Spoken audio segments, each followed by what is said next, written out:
اللهم انفعنا بما علمتنا وعلمنا ما ينفعنا وزدنا علما. الحمد لله على كل حال ونعوذ بالله من حال أهل النار.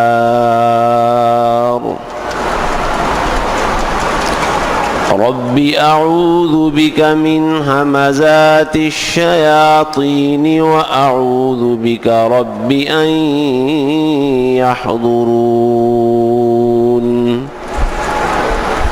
أعوذ بالله السميع العليم وبوجهه الكريم وسلطانه القديم من الشيطان الرجيم. فأما من تاب وآمن وعمل صالحا فعسى أن يكون من المفلحين.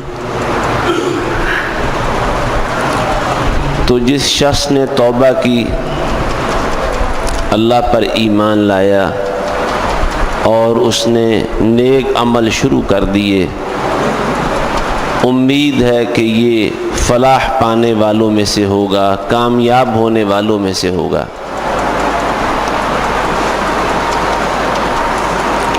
اللہ کی رحمتوں کا سمندر موجزن ہے۔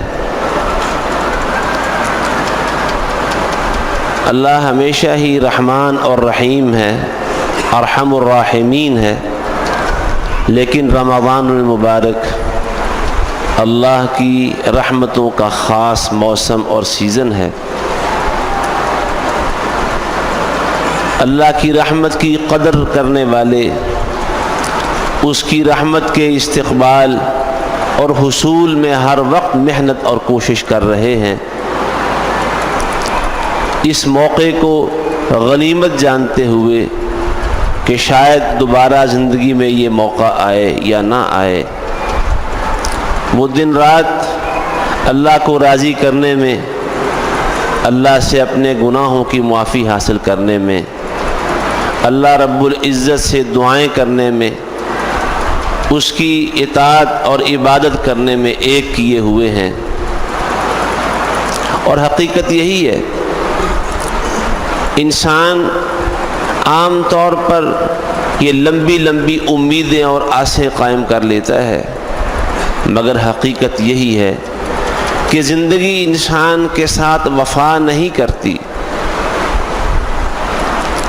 عقل مند انسان وہی ہے جو لمحہ موجود کو، جو وقت میسر ہے، موجودہ وقت، اس کو کام میں لائے اور لمبی لمبی امیدیں چھوڑ دے۔ ہمارے ہاں جس طرح ایک مثال مشہور ہے کہ آج کا کام کل پر نہیں چھوڑنا چاہیے۔ جو آج اور اب ہے، اسی کو اللہ کی عبادت میں، اللہ رب العزت کو راضی کرنے میں، اللہ رب العزت سے اپنے گناہوں کی توبہ کرنے میں، اللہ سے معافی مانگنے میں صرف کر دینا چاہیے، جانے اگلا لمحہ زندگی کا میسر آئے یا نہ آئے۔ تو اللہ رب العزت کی رحمتیں اور اس کی رحمت کے دروازے کھلے ہوئے ہیں۔ رسول اللہ صلی اللہ علیہ وآلہ وسلم کی حدیثوں کے مطابق آسمانوں کے، رحمت کے اور جنت کے دروازے کھول دیے گئے ہیں۔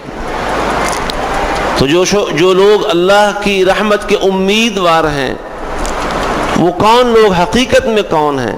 ایک امید ہے دور حاضر کے ہم جیسے مسلمانوں کی کہ ہاتھ پہ ہاتھ دھرے بیٹھے رہتے ہیں، اللہ رب العزت کی اطاعت و عبادت میں محنت صرف نہیں کرتے، کوشش نہیں کرتے، جد و جہد نہیں کرتے، اس کے لیے دن رات ایک نہیں کرتے، لیکن اللہ سے معافی کی امید رکھتے ہیں، اللہ سے کامیابی کی امید رکھتے ہیں۔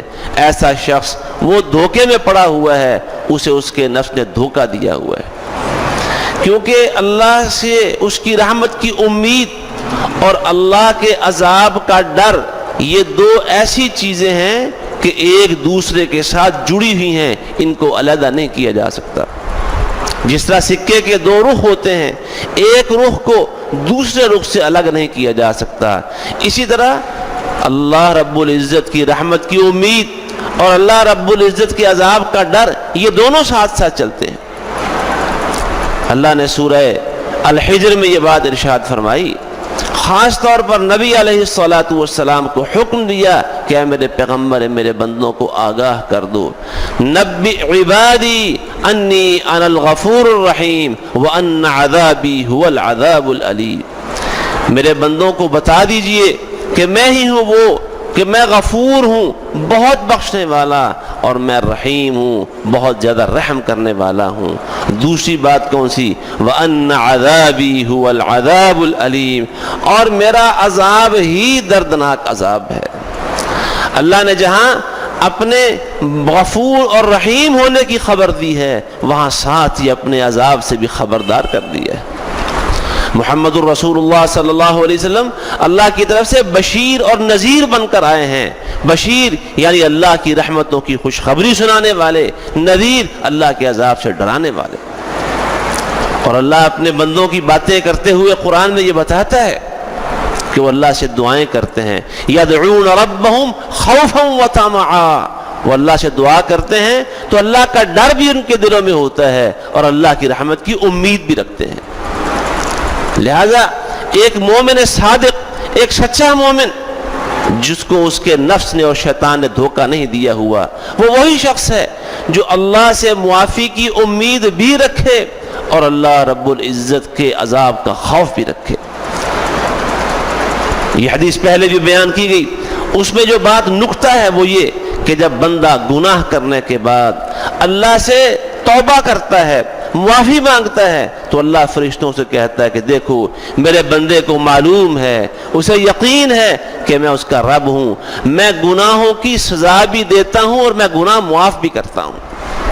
بندہ اللہ سے توبہ اسی صورت میں کرتا ہے جب اللہ کے عذاب کا ڈر ہو، اور توبہ اسی صورت میں کرتا ہے جب اس کے ہاں قبولیت کی امید ہو۔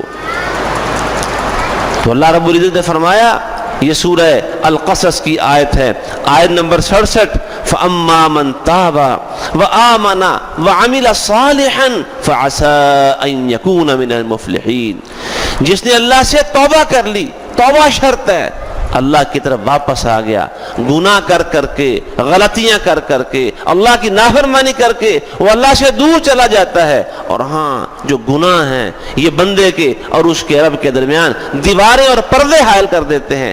جیسے جیسے انسان گناہوں اور غلطیوں کی دلدل میں اترتا اور پھنستا چلا جاتا ہے، ویسے ویسے وہ اللہ سے دور ہوتا چلا جاتا ہے، اور اللہ سے دور ہوتا ہے تو اللہ کی رحمت بھی بندے سے دور ہو جاتی ہے۔ تو توبہ کے معنی اللہ کی طرف واپس آ جانا ہے، گناہوں کو چھوڑ کے نیکی کی طرف آ جانا ہے۔ اللہ کا جو دشمن، انسان کا دشمن ابلیس، اس کے ساتھیوں سے اپنے آپ کو نکال کے رحمان کے ساتھیوں اور دوستوں میں اپنے آپ کو شامل کرنا ہے۔ تو جس نے توبہ کی وآمن، اور اس نے اللہ کے وعدوں اور اللہ کی وعیدوں پر یقین کر لیا۔ یہاں آمنا ایمان لانے کے معنی ہی یہ ہے کہ اسے یقین ہے کہ اللہ کی طرف جو توبہ کرتا ہے اللہ اپنی رحمت کے ساتھ اس کا استقبال کرتا ہے۔ جیسے رسول اللہ صلی اللہ علیہ وسلم نے فرمایا، حدیث قدسی میں یہ بات آئی ہے، اللہ خود یہ بات فرماتا ہے کہ جب بندہ میری طرف ایک قدم بڑھتا ہے، ایک قدم، تو اللہ کہتا ہے میں اس کی طرف 10 قدم بڑھتا ہوں۔ بندہ ایک بالشت اللہ کی طرف بڑھتا ہے، اللہ فرماتا ہے میں اس کی طرف دونوں ہاتھ، یہ ایک بالشت ہے، یہ ہماری بالشت ہے، اور اللہ کا جو پیمانے ہیں وہ اللہ کے تو اپنے پیمانے ہیں۔ ہم اپنا ایک قدم اللہ کی طرف بڑھیں گے، اللہ اپنی رحمت کے حساب سے اپنا قدم بندہ کی طرف بڑھے گا۔ ہم اپنی ایک بالشت اللہ کی طرف بڑھیں گے، اور جو ہم بتایا گیا کہ اللہ 2 ہاتھ، یہ دایاں بازو اور بایاں بازو پوری طرح پھیلایا جائے، یہ درمیان کے فاصلے کو عربی زبان کے اندر باع کہتے ہیں۔ اللہ اپنی رحمت اور اپنی وسائل، اپنی قدرت کی وسعت کے لحاظ سے اتنا بندے کی طرف آگے بڑھتا ہے، لیکن شرط یہ ہے کہ بندہ اللہ کی طرف قدم اٹھائے۔ پہلے بندہ اپنے گناہوں پر پشیمان ہو، نادم ہو، اسے یہ احساس ہو کہ میں نے اپنے رب کو ناراض کیا ہے، میں نے اپنے رب کی نافرمانی کی ہے، میں نے اپنے اللہ کے احکام پر عمل نہ کر کے اس سے دوری اختیار کر لی ہے، لہذا وہ قریب ہونے کی کوشش کرے، توبہ کرے، واپس اللہ کی طرف آ جائے۔ جیسے اللہ بھی اپنے بندوں کو بلاتا ہے، یا ایھا الذین آمنوا توبوا الی اللہ توبۃ نصوحا، اے ایمان والو اللہ کی طرف خالص دل کے ساتھ لوٹ آؤ۔ توبوا الی اللہ توبۃ نصیحا۔ شیخ ناصر عبد الرحمن السعدی رحمہ اللہ نے اس کی تفسیر میں ایک بڑا خوبصورت نکتہ بیان کیا ہے کہ اللہ سے توبہ کیوں کرنی ہے۔ کہتے ہیں توبہ میں بھی اخلاص ہونا چاہیے۔ توبہ صرف اس لیے کرنی ہے کہ توبہ اللہ کو پسند ہے، توبہ اس لیے کرنی ہے اللہ رب العزت کی رضا کے لیے کہ اللہ اس سے راضی ہو جائے گا۔ توبہ اس لیے نہیں کرنی کہ میرا فلاں کام حل ہو جائے، توبہ اس لیے نہیں کرنی میری فلاں مشکل دور ہو جائے، توبہ اس لیے نہیں کرنی کہ میرا فلاں مسئلہ اللہ سے دعا کریں کہ وہ حل ہو جائے گا۔ توبہ اس لیے کرنی ہے کہ توبہ اللہ کو پسند ہے، توبہ اس لیے کرنی ہے کہ اللہ کو راضی کرنے والا عمل ہے۔ نماز پھر کس لیے پڑھنی ہے کہ اللہ راضی ہوتا ہے، روزہ کس لیے رکھنا ہے کہ اللہ راضی ہوتا ہے، زکوٰۃ اس لیے دینی ہے کہ اللہ راضی ہوتا ہے، حج اس لیے کرنا ہے کہ اللہ راضی ہوتا ہے۔ توبہ اس لیے کرنی ہے کہ اللہ کو پسند ہے، اللہ نے اس کا حکم دیا ہے۔ دعا بھی اس لیے کرنی ہے کہ اللہ نے دعا حکم دیا ہے۔ اللہ کہتا ہے ادعونی، مجھ سے دعائیں کیا کرو۔ اللہ نے دعا کا حکم دیا ہے لہذا دعا کرنی ہے، اللہ نے توبہ کا حکم دیا ہے لہذا توبہ کرنی ہے۔ توبوا الی اللہ توبۃ نصوحا، لوگوں خالص دل اور خالص نیت کے ساتھ اللہ کی طرف لوٹ آؤ۔ فائدہ کیا ہوگا؟ عسى ربکم ان یکفر عنکم سیئاتکم، امید ہے، یہ امید کا مہینہ ہے۔ اللہ اپنے بندوں کو مایوس نہیں کرتا، اللہ تو امیدیں دلاتا ہے کہ آ جاؤ میرے بندو، آ جاؤ میری طرف۔ یا عبادی الذین اسرفوا علی انفسہم لا تقنطوا من رحمت اللہ، اور گناہگاروں آ جاؤ، اور صبح کے بھولے ہوئے شام کو آ جائیں، ان کی توبہ قبول ہو جائے گی۔ رات کے بھولے ہوئے صبح آ جائیں، ان کی توبہ قبول ہو جائے گی۔ رسول اللہ صلی اللہ علیہ وسلم نے فرمایا اللہ رات کو اپنا دامن، اپنا ہاتھ پھیلاتا ہے اور اللہ اعلان کرتا ہے کوئی صبح کا گناہگار آ جائے، رات ہونے سے، رات کے سائے پھیل جانے سے پہلے پہلے مجھ سے توبہ کر لے، میں اس کو معاف کر دوں گا۔ اللہ صبح کا سورج طلوع ہونے سے پہلے اپنا ہاتھ پھیلا دیتا ہے اور کہتا ہے کوئی رات کا گناہگار جس نے رات کے اندھیروں سے فائدہ اٹھاتے ہوئے مجھے ناراض کیا ہو، آ جائے میرے پاس، وہ توبہ کر لے، شام کا سورج، شام آنے سے پہلے پہلے، صبح کا سورج طلوع ہونے سے پہلے پہلے مجھ سے معافی مانگ لے۔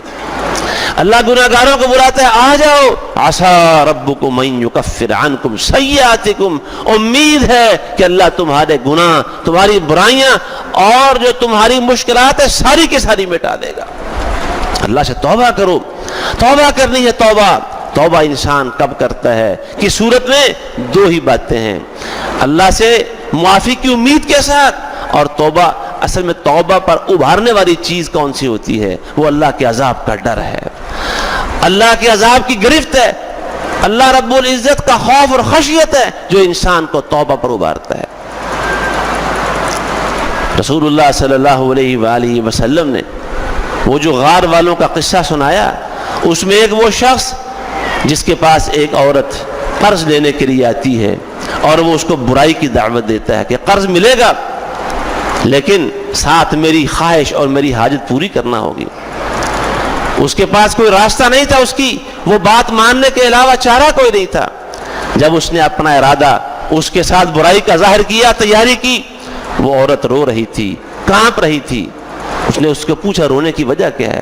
اس نے کہا کہ اللہ کے بندے تو اللہ کی حد کو نہ توڑ، ایک دنیا کی ضرورت آج مجھے تمہاری اس ناجائز فرمائش کو پورا کرنے پر مجبور کر رہی ہے، ورنہ میں کبھی اس کا تصور نہیں کر سکتی۔ میں اسی بات پر رو رہی ہوں کہ اللہ کو جواب کیا دوں گی۔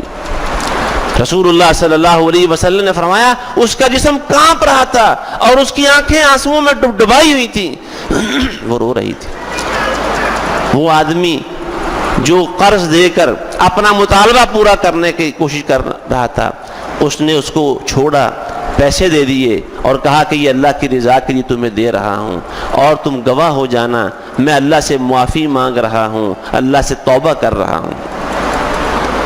اس کے دل میں توبہ کا خیال کیسے پیدا ہوا اور اسی طرح کا ایک قصہ رسول اللہ صلی اللہ علیہ وسلم نے کفل نامی شخص کے بارے میں بتایا. حضرت عبداللہ ابن عمر کہتے ہیں رضی اللہ عنہما کہ میں نے یہ قصہ رسول اللہ صلی اللہ علیہ وسلم سے 7 سے زائد مرتبہ سنا کہ کفل نامی ایک شخص تھا. اس کے پاس ایک عورت آئی. یہ مالدار آدمی تھا, عیاش بھی تھا, بدکاریوں اور برائیوں کا دل دادا اور رسیا.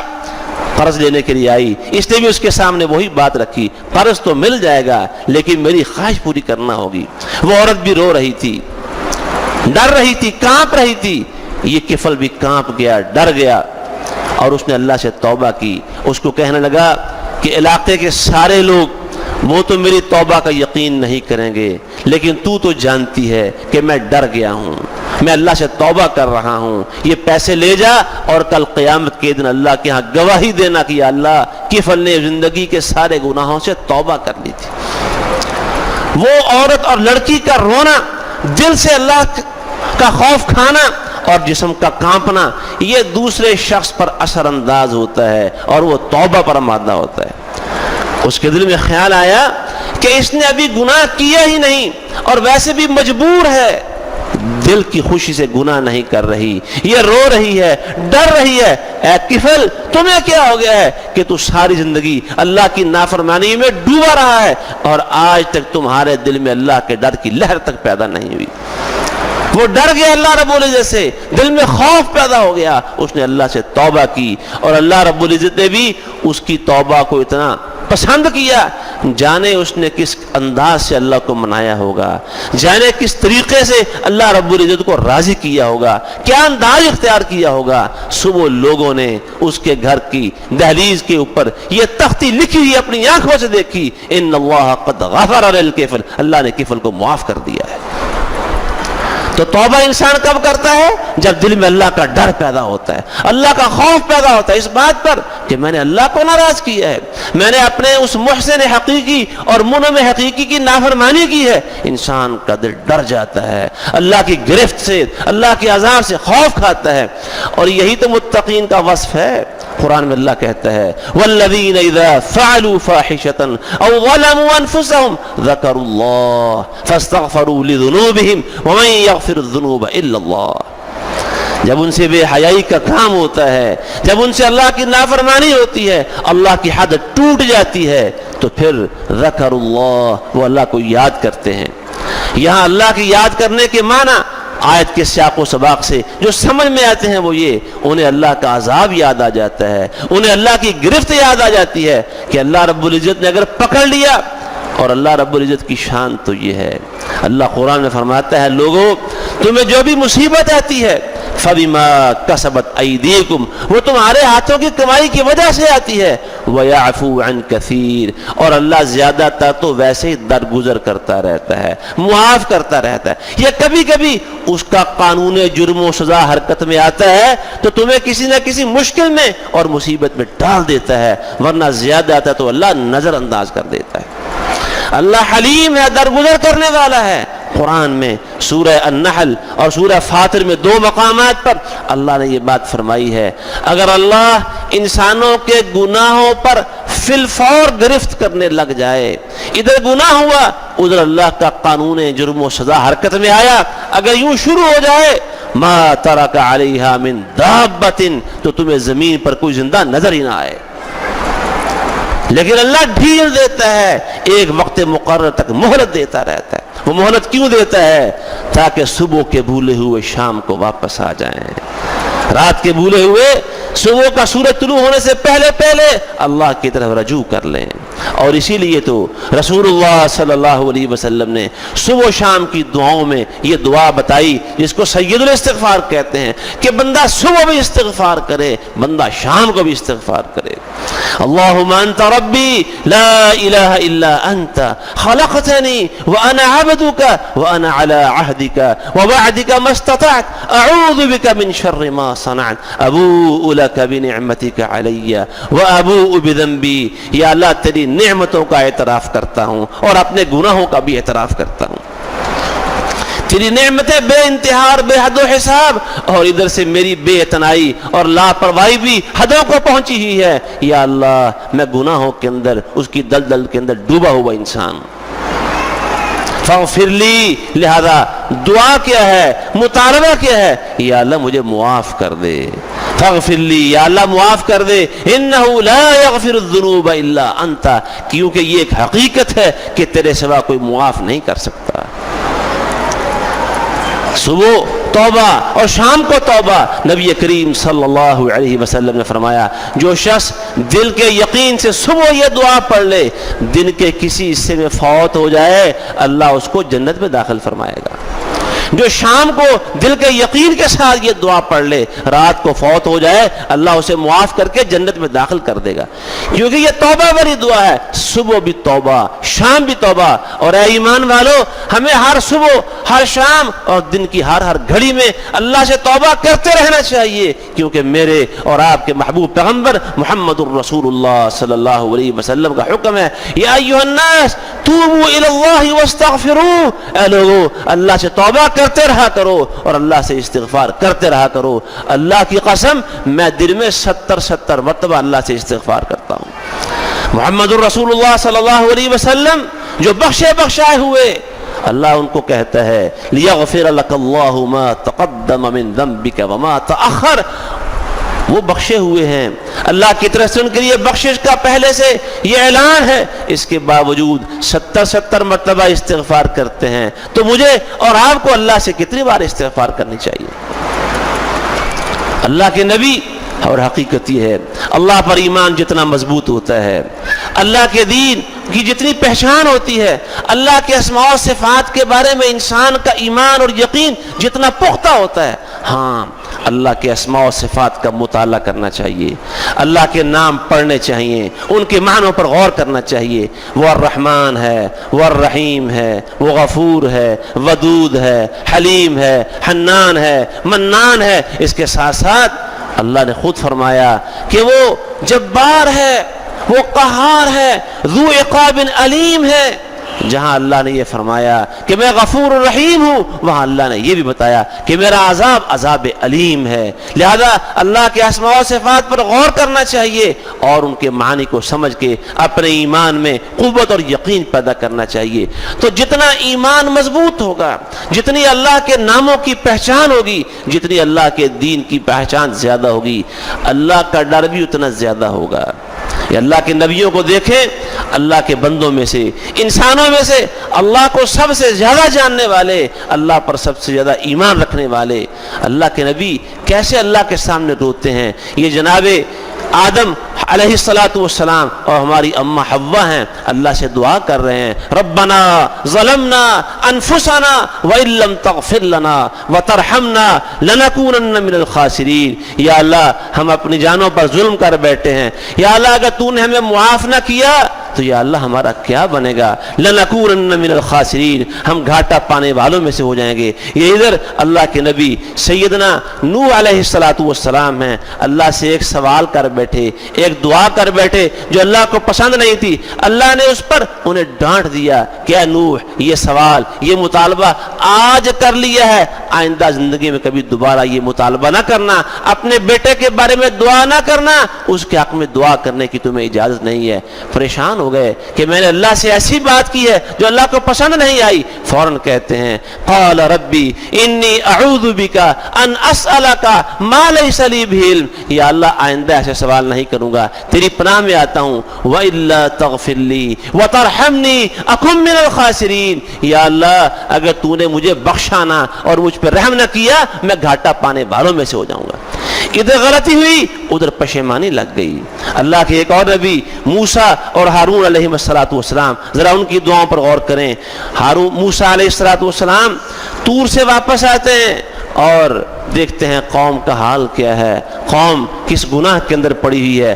اپنے بھائی کو بھی ڈانٹا کہ تو نے قوم کا خیال کیوں نہیں رکھا، انہیں اس گمراہی سے بچایا کیوں نہیں۔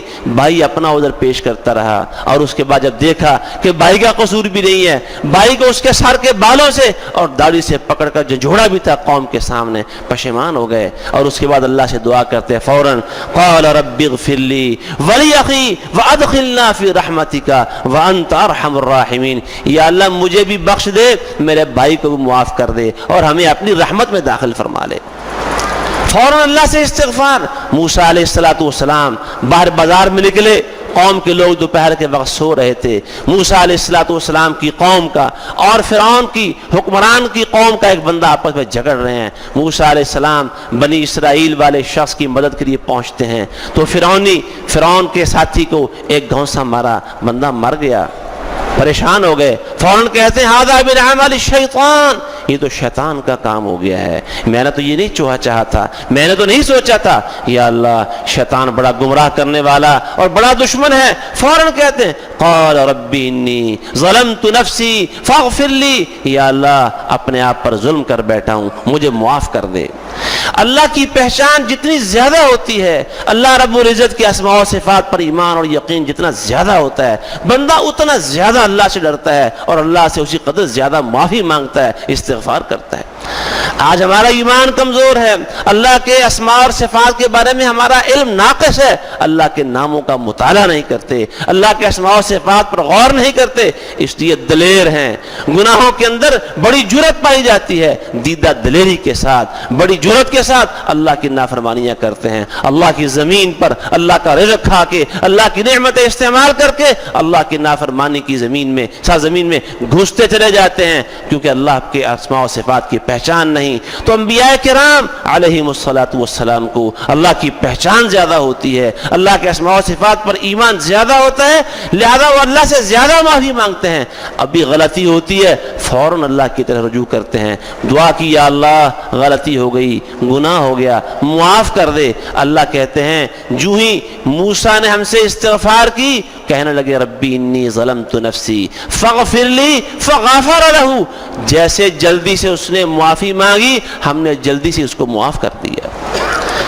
سیدنا داؤد علیہ السلام عبادت کے اندر مشغول ہیں، قرآن میں یہ قصہ سورہ صاد کے اندر بیان ہوا، دو شخص آئے، اپنا جھگڑا رکھا، جھگڑے کے فیصلہ سن کے وہ چلے گئے، ان کے جانے کے بعد داؤد علیہ السلام کو احساس ہوا، وَظَنَّ دَاوُودُ أَنَّمَا فَتَنَّاهُ، سمجھ گئے کہ ہم نے داؤد کو کسی امتحان میں ڈالا ہے، یہ آنے والے جھگڑا کرنے والے نہیں تھے، اللہ نے غالباً دو فرشتے داؤد علیہ السلام کی تربیت اور امتحان کے لیے بھیجے تھے، سمجھ گئے کہ اللہ نے آزمایا ہے مجھے، ظَنَّ دَاوُودُ أَنَّمَا فَتَنَّاهُ، جب یہ سمجھ گئے تو اگلا قدم کیا ہوا، فَاسْتَغْفَرَ رَبَّهُ، فوراً اللہ سے استغفار کرنے لگے، وَخَرَّ رَاكِعًا وَأَنَابَ، اللہ کے سامنے سجدے میں گر گئے اور اللہ سے گڑ گڑانے لگے۔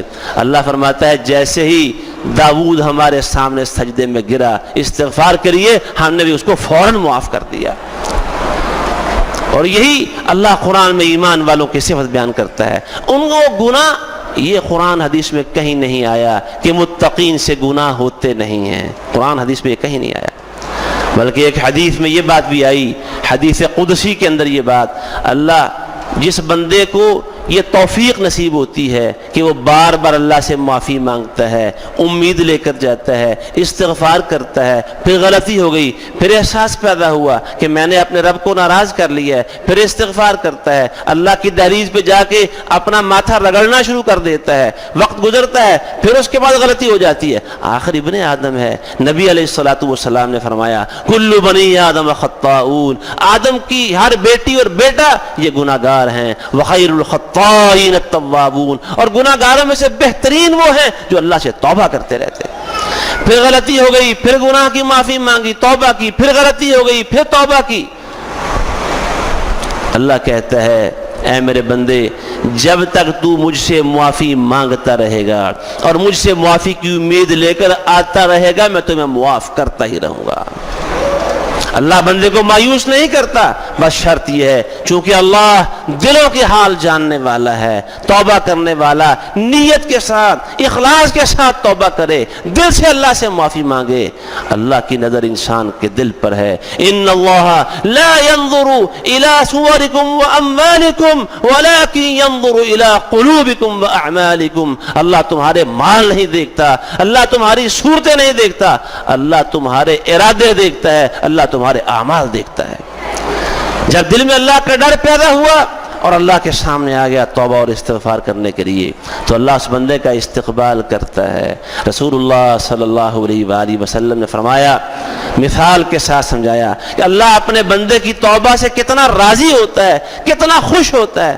فرمایا ایک جنگل یا ایک بیابان میں، صحرا میں ایک آدمی سفر کرتا ہے، اس کی سواری اونٹ، اس کے اوپر کچھ سامان ہے، کچھ کھانے پینے کی چیزیں ہیں، لمبا سفر ہے، کہیں آرام کے لیے سائے میں لیٹتا ہے، اپنی سواری بٹھا دیتا ہے، آنکھ کھلتی ہے، سواری ساز و سامان سمیت غائب ہے، ڈھونڈتا ہے، بھاگتا ہے، صحرا ہے، ریگستان ہے، پیاس کی شدت، اوپر سورج آگ پھینک رہا ہے، مایوس ہو جاتا ہے، سواری نہیں ملتی، جہاں سویا تھا اس خیال کے ساتھ کہ اب یہاں موت ہی آنی ہے، وہ اسی جگہ پہ آ کے مرنے کے لیے لیٹ جاتا ہے۔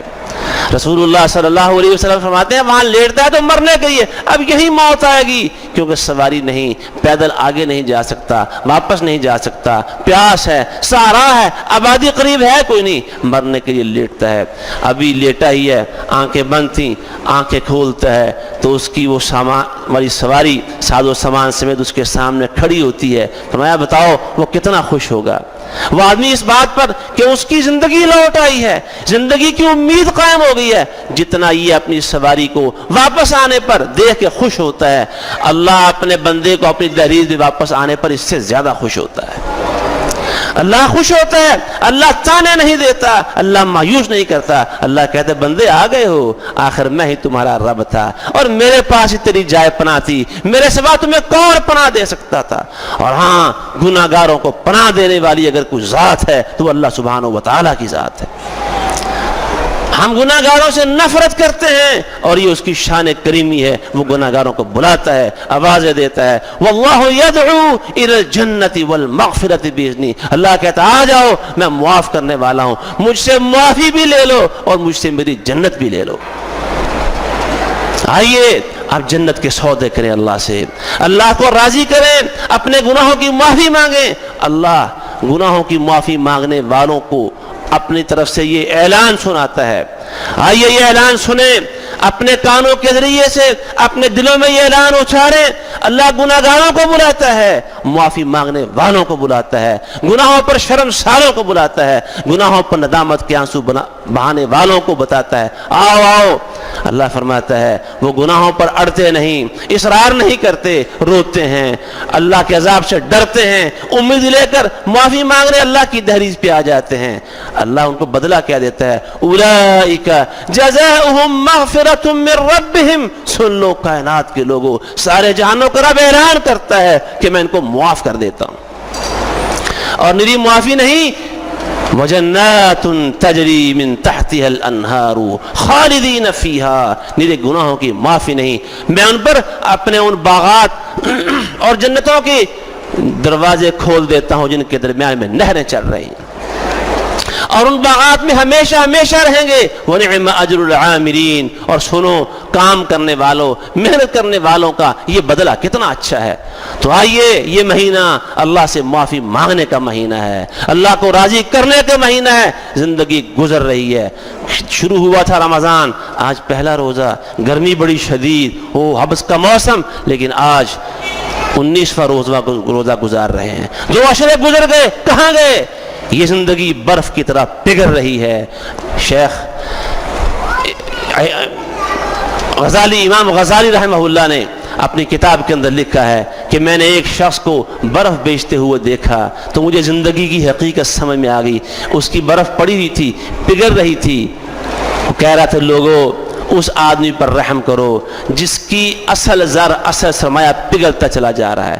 اگر برف پگھل گئی بکنے سے پہلے تو اس کی اثر رات ساری کی ساری ضائع ہو جائے گی۔ کہتے ہیں مجھے زندگی کی حقیقت سمجھ میں آ گئی، یہ زندگی برف کی طرح پگھل رہی ہے، ضائع ہو رہی ہے۔ حضرات اور خواتین، اس سے پہلے کہ یہ برف پگھل جائے اور ہمارے ہاتھ میں کچھ نہ رہے، اس سے پہلے توبہ کر لیں، اس سے پہلے کہ وقت بیت جائے اور ادھر سے ملک الموت آ جائے، وہ اللہ کا پیغام نام لے کے ہمارے سرانے کھڑا ہو اور ہم رو رہے ہوں، دعائیاں دے رہے ہوں، اور ٹھہر جو بھائی کچھ نیک کام کر لینے دو، کچھ صدقہ و خیرات کر لینے دو، کچھ فلاں کر لینے دو، اس وقت سے پہلے پہلے آ جائیے۔ اللہ نے موقع دیا ہے، اللہ نے رحمتوں کے دروازے کھولے ہیں، اللہ نے آسمان کے دروازے کھولے ہیں، اللہ نے جنت کے دروازے کھولے ہیں، اللہ نے جہنم کے دروازے بند کر دیے ہیں، اور اللہ کہہ رہا ہے اے گناہ کرنے والے اب تو کچھ شرم کر، کچھ حیا کر، کچھ خیال کر، میں نے جہنم کے دروازے بند کر دیے۔ اور تو کہتا ہے شیطان بہکاتا ہے، شیطان ایسا کرتا ہے، میں نے شیاطین کو بھی جکڑ دیا ہے، تو میری طرف آ جا، واپس آ جا، او بھولے ہوئے انسان آ جا۔ یا ایھا الانسان ما غرک بربک الکریم الذی خلقک فسواک فعدلک، اے انسان تیرا رب تو بڑا کریم ہے، بڑا فیاض ہے، بڑا سخی ہے، سخاوت کے دریا نہیں، سمندر بہانے والا، اور اس کے سخاوت کے سمندروں میں نہ کوئی کنارہ ہے نہ اس کی کوئی تہ ہے۔ اس رب کے بارے میں تمہیں کس چیز نے دھوکے میں ڈالا ہوا ہے؟ اس رب سے دور جا کے کس دھوکے میں پڑ گئے ہو؟ کہاں جا رہے ہو؟ آ جاؤ، واپس آ جاؤ اپنے رب کی طرف، اس سے معافی مانگو، وہ تمہارے گناہ معاف کر دے گا، اور اس کے بعد صرف گناہ ہی معاف نہیں کرے گا، تم پر اپنی جنت کے دروازے کھول دے گا۔ تو آئیے اللہ رب العزت کو منائیں، اللہ سے جنت حاصل کرنے کے لیے بڑے سے بڑے سودے کریں، اللہ کو راضی کرنے کے لیے زندگیوں کے سودے کرنے کی ضرورت ہے۔ اللہ سبحانہ و تعالی مجھے اور آپ کو اس کی توفیق عطا فرمائے۔ وآخر دعوانا ان الحمد للہ رب العالمین۔